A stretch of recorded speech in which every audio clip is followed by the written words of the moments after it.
Guys मैं computer use करता हूँ। जब भी मैं पावर को ऑन करता हूँ तो ऑन करने के बाद सीपीयू का पावर ऑन हो जाता है, बट मॉनिटर का जो पावर होता है वो ऑन होते हुए भी जो स्क्रीन होता है विंडो मुझे दिखाई नहीं देता है। देख ही सकते हैं दोस्तों, ये प्रॉब्लम आ जाता है। सेम टू सेम प्रॉब्लम आपको भी अपना सिस्टम कंप्यूटर पर आपको दिखाई दे रहा है। तो ये प्रॉब्लम को आखिरकार कैसे सॉर्ट आउट करना है पूरी वीडियो में आपको डिटेल पर बताऊँगा। वीडियो को देखने के बाद 100% गारंटी मैं आपको देता हूँ प्रॉब्लम आपका फिक्स हो जाएगा। लेकिन सॉल्यूशन को जानने से पहले इसका रीज़न क्या है, ये प्रॉब्लम आपको क्यों दिखाई देता है, अगर आप जान जाओगे तो आपको और भी आसानी आ जाएगा सॉल्यूशन करने में।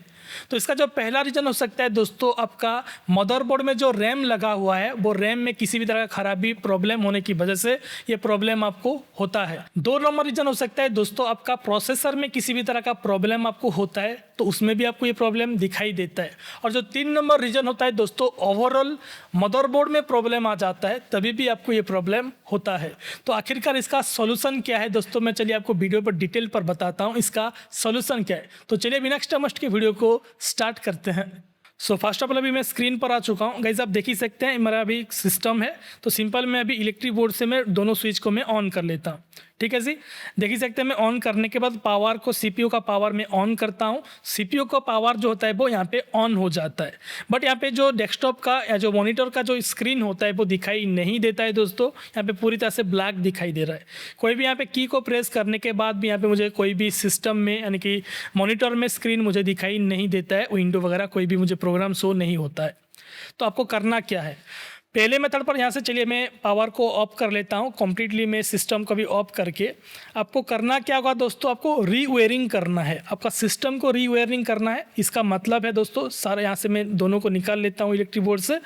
निकालने के बाद दोस्तों यहाँ पे जितना भी वायर वगैरह लगा हुआ है दोस्तों, आपका HDMI केबल या फिर आपका VGA केबल भी लगा हुआ होता है, पावर केबल जो है उसको सबको निकालना है। चलिए मैं आपको एक बार करके दिखा देता हूँ।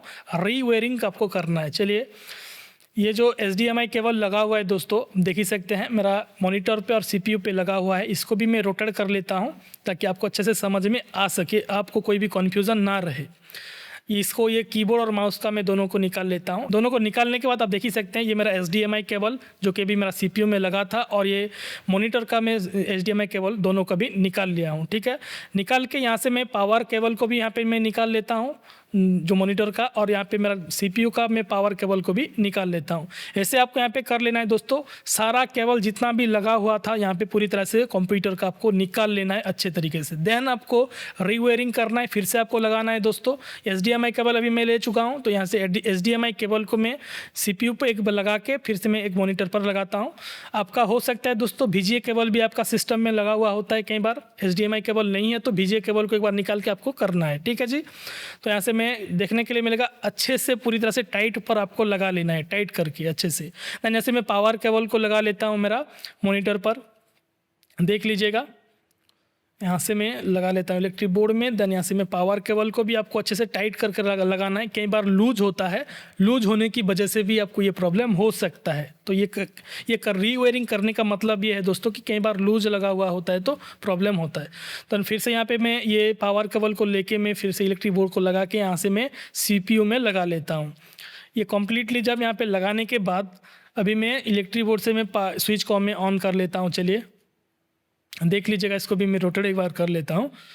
रोटेट करने के बाद ठीक है जी, अभी ये हो गया कम्प्लीटली रीवायरिंग।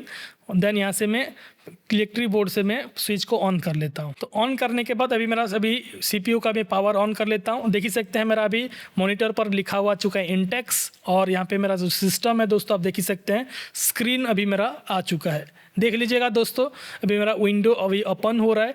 देख ही सकते हैं दोस्तों मेरा अभी पूरा फुल्ली स्क्रीन विंडो अभी मेरा आ चुका है। यानी कि पहले नहीं आ रहा था दोस्तों, ब्लैक स्क्रीन दिखाई दे रहा था, लेकिन अभी मेरा CPU भी ऑन है, मॉनिटर भी ऑन है, इसमें कोई भी अभी प्रॉब्लम नहीं आए। तो इस तरीके से आपको पहले मेथड पर करना है। हो सकता है दोस्तों ये मेथड आपका काम नहीं करे, तो आपको 2 नंबर मेथड पर करना क्या है बताता हूँ। 2 नंबर मेथड पर दोस्तों आपका CPU को आपको निकालना है, यानी कि खोलना है पूरी तरीके से। देख ही सकते हैं आपको, अगर ऐसे आपका नट वगैरह लगा हुआ है, स्क्रू वगैरह लगा हुआ है तो दोस्तों ऐसे खुल सकते हैं। अदरवाइज़ दोस्तों आपका पुराना CPU है तो दोस्तों बहुत सारा मशक्क़त करना पड़ता है। आपको देखना है दोस्तों, उसको जैसे करके भी आपको खोलना है। ठीक है, जैसे करके भी आपको खोल देना है। खोलने के बाद आपको यहाँ से ध्यान देना है दोस्तों, मैं आपको दिखा देता हूँ। आपका मदरबोर्ड आप देख ही सकते हैं, मदरबोर्ड जो है, मदरबोर्ड में 2 रैम लगा हुआ है। ये रहा रैम, आप देख ही सकते हैं। ये रैम दोस्तों, रैम में प्रॉब्लम होने की वजह से आपको ये प्रॉब्लम होता है, तो रैम को एक बार निकाल के हम अच्छे से उसको साफ़ करेंगे। चलिए इसको मैं अभी निकाल लेता हूँ रैम को। ये जो दोनों आप देख ही सकते हैं लॉक लगा हुआ है, दोनों लॉक को अनलॉक कर देना है। अच्छे से आपको ये सेफली करना है दोस्तों, पूरी तरह से सावधानी से करना है, नहीं तो आपका रैम ख़राब हो सकता है, टूट सकता है। ठीक है, अच्छे से दोनों को निकाल लेना है। निकाल के इसको अभी क्या करना है दोस्तों, दोनों रैम को जो है अभी एक रबर आपको लेना है। देख ही सकते हैं ऐसे रबर आपको लेना है। रबर लेने के बाद ये जो गोल्डन पट्टा लगा हुआ है, ये गोल्डन पट्टा में आपको ऐसे घिसना है। अच्छे से आपको यहाँ पे साफ़ करना है दोनों साइड पर। ठीक है जी, जैसे आप यहाँ पे रबर घिस लेते हैं, साफ़ हो जाता है, तभी आपको एक ब्रश लेके अच्छे से प्यार से पूरी तरह से इसको मारना है, अच्छे से साफ़ कर देना है, पूरी तरह से क्लीन करना है। ठीक है जी, कि जैसे आप यहाँ पे इसको क्लीन कर लेंगे, ये दोनों को आपको यहाँ पे क्लीन करना है। मैं अभी एक कर लिया हूँ और दूसरा को भी मैं कर लेता हूँ। ऐसे आपको यहाँ पे करना है। जो भी ब्रश आपको मारना है दोस्तों, वो पूरी तरह से सूखा होना चाहिए, यानी कि ड्राई होना चाहिए। उसमें कोई भी पानी वगैरह होता है तो ये फिर आपको प्रॉब्लम आएगा। ठीक है, तो उसको आप पहले ड्राई सूखा लेना है ब्रश को, देन आपको मारना है। तो दोनों को भी मैं साफ़ कर लिया हूँ दोस्तों। तो साफ़ करने के बाद दोस्तों आप देख सकते हैं अभी आपको रैम को लगाना है, इंसर्ट करना है। एक साइड ज़्यादा है और एक साइड कम है, तो उसको आपको देखना है, जैसे मैं वीडियो में दिखा रहा हूँ ऐसे आपको लगाना है दोस्तों। आपको देखने के लिए यहाँ पे जस्ट प्रेस करना है आपको। जैसा प्रेस करने के बाद ये लॉक हो जाता है दोनों साइड, देख ही सकते हैं अभी यहाँ पे लॉक हो चुका है। ठीक है, एक लगा लिया हूँ मैं, दूसरा को भी अभी अच्छे से सेफली आपको लगाना है। ऐसे यहाँ से मैं प्रेस कर लेता हूँ। ये रहा। प्रेस करने के बाद आपको रैम को एक बार हिला के देखना है, अगर लूज होता है तो ये नहीं लगा हुआ है, फिर से आपको लगाना है। देन यहाँ पे ये करने के बाद एक बार चलिए मैं ऑन करके देख लेते हैं। मैं पावर केबल को यहाँ से मैं लगा लेता हूँ और यहाँ से मैं HDMI केबल का लगा के यहाँ से मैं इलेक्ट्रिक बोर्ड से मैं पावर को ऑन कर लेता हूँ, यानी कि स्विच को ऑन करके ऑन कर लेता हूँ। मेरे पावर CPU का पावर को ऑन कर लिया है। देख ही सकते हैं इसमें अभी इंटेक्स लिखा हुआ आ चुका है और विंडो का लोगो भी अभी यहाँ पे आ चुका है। तो जैसे कि देखने के लिए मिलेगा, अभी मेरा जो स्क्रीन है वो पूरी तरीके से यहाँ पे अभी आ चुका है दोस्तों, कोई भी अभी प्रॉब्लम नहीं आ रहा है। स्क्रीन अभी विंडो मेरा आ चुका है। तो ये हमको 2 नंबर मेथड पर करना है दोस्तों। फिर कह लो 95% लोगों का ये प्रॉब्लम जो है वो ये रैम को साफ़ करने के बाद फिक्स हो जाएगा। अगर फिर भी काम नहीं करता है तो दोस्तों आपका रैम में प्रॉब्लम हो सकता है, न्यू रैम आपको लगाना पड़ेगा। ठीक है, अदरवाइज दोस्तों यहाँ पे और एक चीज़ आप कर सकते हैं, और एक मेथड कर सकते हैं। आप अगर आपका काम नहीं करता है रैम को साफ करने के बाद, तो करना क्या होगा दोस्तों, देख ही सकते हैं। फिर से अपने यहाँ पे मदरबोर्ड पर चले आने के बाद CMOS बैटरी लगा होता है, देख ही सकते हैं। CMOS बैटरी को आपको एक बार निकाल लेना है। ऐसे आपको यहाँ पे ये लॉक लगा हुआ था, इसको अनलॉक करना है।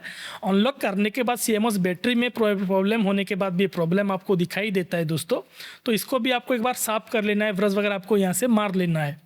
चलिए यहाँ से मैं ब्रश वगैरह कर लेता हूँ। इसको भी यहाँ से क्लीन करने के बाद इसमें जो लगा हुआ है दोस्तों CMOS बैटरी जो लगता है, उसमें थोड़ा इसको घिस देना है। जो अभी आपको सिल्वर कलर का जो दिखाई दे रहा है दोस्तों, उसको एक बार घिस देना है। ऐसे घिसने के बाद आपको एक बार ब्रश मार लेना है। ठीक है, इसको क्लीन करने के बाद दोस्तों आपको फिर से जो CMOS बैटरी होता है उसको आपको लगा लेना है। चलिए मैं भी CMOS बैटरी को अभी लगा लेता हूँ। ये बैटरी को जब आप यहाँ पे इंसर्ट कर देंगे, इंसर्ट करने के बाद ये भी बहुत बड़ा प्रॉब्लम होता है दोस्तों। CMOS बैटरी में अगर प्रॉब्लम है तो आपका सिस्टम ऑन ही नहीं होता है, तो ये इसको आपको करना ही करना है। बहुत बड़ा इंपॉर्टेंट है ये मेथड। तो देख ही सकते हैं अभी मैं ऑन कर लिया हूँ दोस्तों, CPU का पावर को भी ऑन कर लिया हूँ। अभी मेरा जो मॉनिटर का अभी लिखा हुआ चुका है इंटेक्स लिखा हुआ आने के बाद ऐसा स्क्रीन आपको भी मिलेगा दोस्तों। आपको डरना नहीं है। CMOS बैटरी को अभी जब निकालते हैं तभी आपको ये जो एरर होता है, ये जो स्क्रीन आपको दिखाई देता है। ठीक है जी, देन यहाँ पे 2-3 सेकंड छोड़ के वो यहाँ पे हट जाएगा वो स्क्रीन, और यहाँ पे विंडो का स्क्रीन आ जाएगा। आने के बाद दोस्तों आप देख ही सकते हैं मेरा सिस्टम अभी फुल्ली तरीके से ऑन हो चुका है। जो मेरा सिस्टम में डेस्कटॉप होता है, यानी कि विंडोज़ जो होता है दोस्तों, अभी फुल्ली तरीके से ओपन हो चुका है। मैं अभी आराम से यूज़ कर सकता हूँ। जो लास्ट मेथड है दोस्तों मैं आपको बताया हूँ, उसको भी अच्छे आपको ध्यान से करना है, तभी भी दोस्तों आपका जो प्रॉब्लम होता है वो फिक्स हो जाएगा।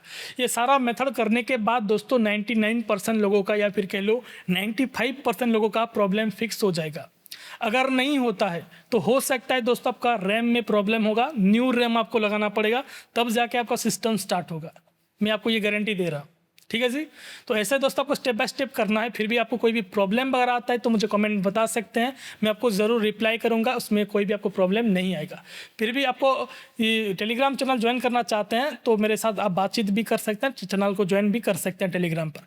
और अभी तक मेरा चैनल को सब्सक्राइब नहीं किया तो सब्सक्राइब करके बेल आइकन को जरूर प्रेस कर देना। ऑलराइट।